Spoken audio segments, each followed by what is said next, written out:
Hello, I'm Tim Barnwell, and welcome to the Face of Appalachia. Appalachian folklore is rich in creature sightings and mysterious beasts, the most well-known being Bigfoot, but others include Mothman, a winged beast with red eyes, Apple Devil, a smaller, faster version of Bigfoot, Wampus Cat from Cherokee lore, and Sheepsquatch, a mixture of sheep and bear. So, on a recent trip, when I heard people whispering about creatures twice the size of a human hidden among the trees, my curiosity got the better of me, so I set out to find them. As I stepped into the forest, I felt a quiet presence. Through the branches, a massive shape began to take form. At first it was only shadow and outline. Then I saw small tree limbs fanning out from the reclining figure's head, forming long, tangled hair that reached down to the ground. Her enormous head rested gently in her hands. Angular wooden facets shaped her face, one eye open, a faint smile resting on her lips. A tail wrapped across her waist, slipping beneath her hands and trailing away into the forest beyond. I searched for a name to give this impossible shape. It was unlike anything I had ever seen. And then it came to me, a troll, something from myth and legend. But this troll was fashioned from wood, built from discarded pallets and reclaimed scraps. I found a small plaque bearing her name, Mother Strongtail. It spoke of a mother, a father, and 5 young ones, and of a mission to protect the oldest trees, especially the grandmother tree.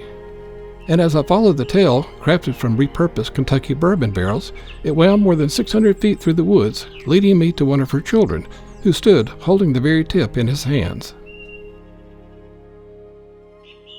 At the edge of the woods stands this smaller troll, perhaps 8 or 9 feet tall, the great tail coiling around his feet. This is Dix, her baby. He stands upright with a round, pudgy face and a broad nose, clutching the end of his mother's tail in his left hand. From the shadow of the forest, he gazes out across the open field beyond. There's something tentative in his posture, as if he's gathering courage to release his mother's tail and step away from the safety of the trees. A few hundred yards away, near a dog park, I come upon 2 more of her children, Dax and Dux. Dax is frozen mid-stride as if racing through the woods, arms outstretched, head turned, long wooden hair flying behind him.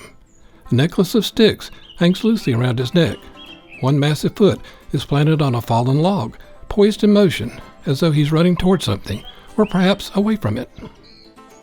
A few yards behind him, in a clearing at the edge of the woods, I find a clue. There stands Dux. His long hair, fashioned from sticks, falls halfway down his back.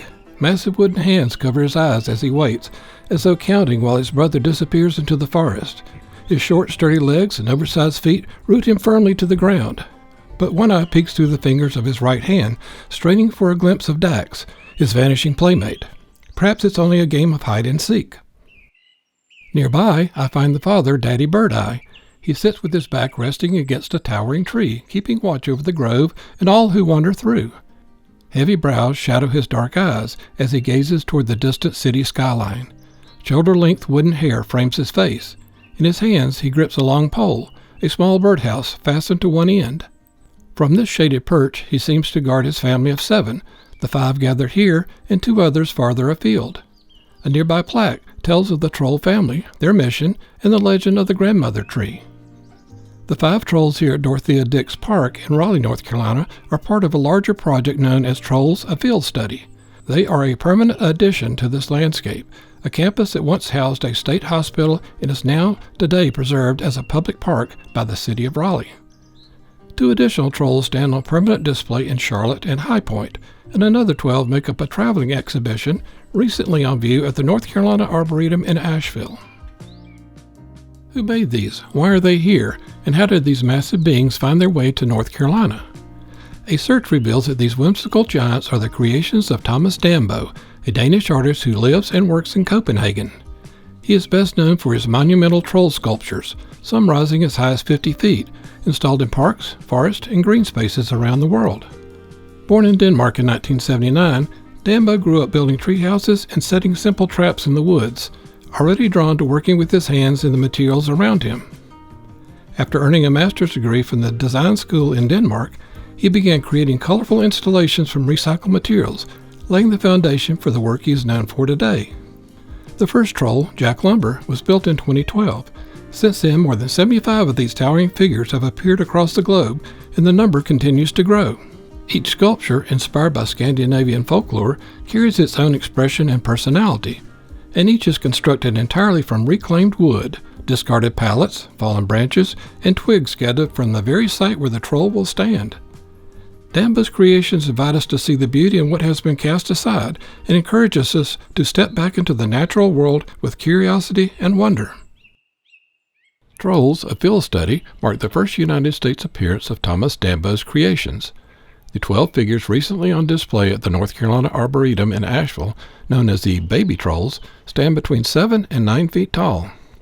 From November 2025 through February 2026, they were scattered across the Arboretum's grounds, drawing large crowds of curious visitors.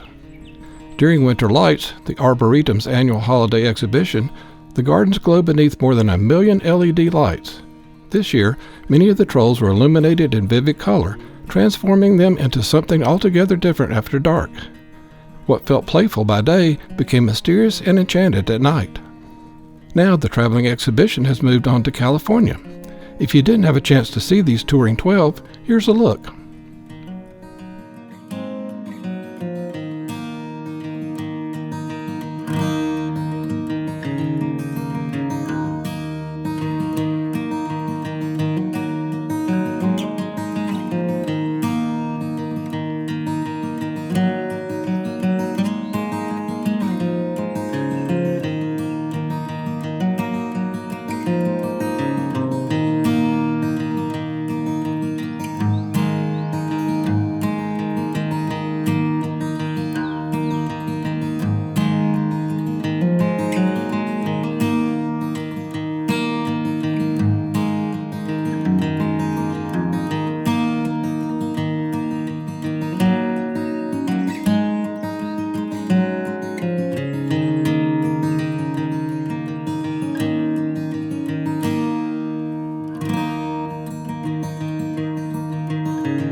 We hope you've enjoyed meeting these magical creatures.